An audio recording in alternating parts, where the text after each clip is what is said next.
18-20 দিন আমি নাটোরের প্রত্যন্ত অঞ্চলের মানুষের সঙ্গে কথা বলে যেটা আমি বুঝতে পেরেছি, মানুষের মধ্যে যে মারাত্মক আকর্ষণ, যে দীর্ঘ 24 বছর এদেশের মানুষ ভোট কেন্দ্রে যেতে পারে নাই, ভোট দিতে পারে নাই, এবং সবচেয়ে আকর্ষণ যেটা আর কি, বাংলাদেশের সকল শ্রেণীর মানুষ বিএনপি এবং ধানের শীষকে ভোট দেওয়ার জন্য তারা মুখিয়ে আছে।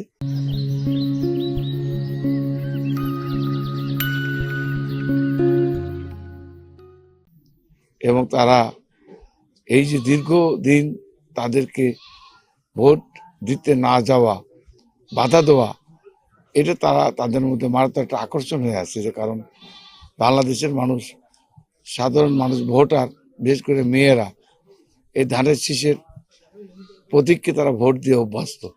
তো এই দীর্ঘদিন ভোট না দেওয়ার কারণে তারা আগামী 12 তারিখ ব্যাপকভাবে বিপুল সাড়া পড়েছে মানুষের মধ্যে। তারা ধানের শীষের প্রতীককে ভোট দিয়ে নির্বাচিত করবে। আমি আশা করছি বিএনপি আগামী 12ই ফেব্রুয়ারি নির্বাচনে বিপুল ভোটে জয়লাভ করবে, এবং আমি মনে করি